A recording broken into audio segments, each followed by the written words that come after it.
You're not getting the results you wanted. You posted a graphic real quick. Maybe it was a study, maybe it was a video, maybe it was actually a photo, but you didn't write an engaging description with it. And now you're not only not getting good results, but you're actually getting comments from people who really misunderstood what you were trying to say.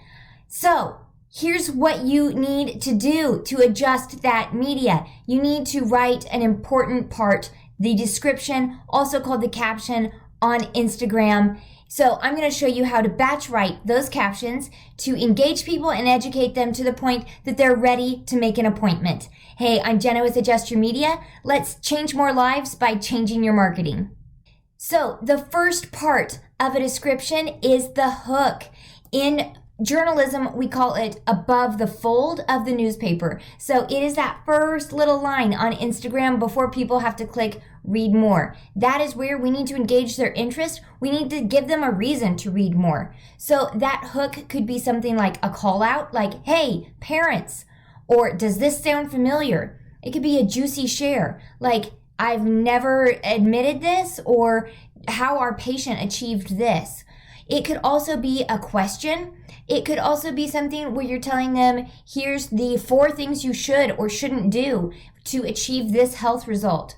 Or maybe it is just a teaser, like, this is how you do this, or 10 reasons why, or imagine. So we want to hook them in, partly because in the neuroscience of it, we are answering what is in it here for me now. That is getting the amygdala to send that information to the prefrontal cortex where they can actually make a decision.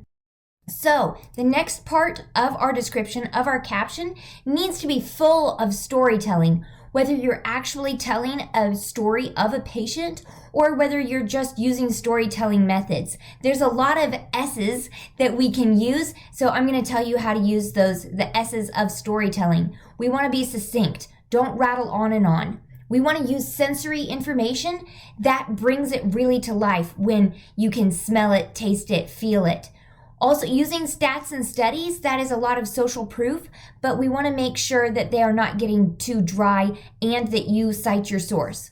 We also want to vary the sentence length. If we just have very long sentences or really short ones, it just gets really choppy. So we want to vary that sentence length, kind of think back to English class. Also, using synonyms. If you keep repeating the same word, it gets boring and our brains start to actually skip over it. So Google a synonym every once in a while if you see that you've repeated a word several times already in a post. Also, we want to have white space.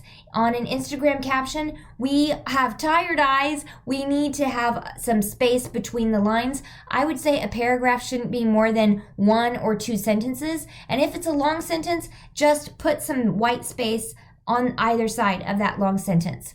Also, like I said, using social proof and using a warm, friendly tone. We know that you're doctors. We know that you are so smart and have so much knowledge, but bring it to maybe a 6th grade reading level because, as I said, all of us are tired. And on Instagram, on social media, we want to make things accessible and we're there to have fun. The last part of the description that you absolutely have to have is a call to action. It doesn't have to be at the end, but frequently it is. It could be at the beginning, but we want to tell people what their next step should be. It might seem obvious that you want them to call you for an appointment, but we can also, if it is an educational post, maybe we tell them to save it so that they can find it later. Or if it is inspiring and helpful, maybe we tell them to share it with a friend or to tag a friend in the comments. Even simple things like asking them to drop an emoji. Maybe it's how they feel after a therapy or after an adjustment, but we want to vary the number of asks that we're doing. Little asks are easier than big asks. So asking them to leave an emoji is going to get a better response than just saying, click to schedule an appointment. So some calls to action can be link in bio, answering a question, leave an emoji, share, save, all of those things we want to ask for. Also, we want to add some silliness, add some lightness. So if it is in your personality, throw some emojis in there, throw some hashtags for your location. We get into that more in another video, but I want you to comment and tell me if you're going to use this simple outline in your next caption or description. So hook, story, call to action. Now that you know what to write, do you still have questions about what to post? I've got your back. Watch this next video for the next step in getting your media adjusted.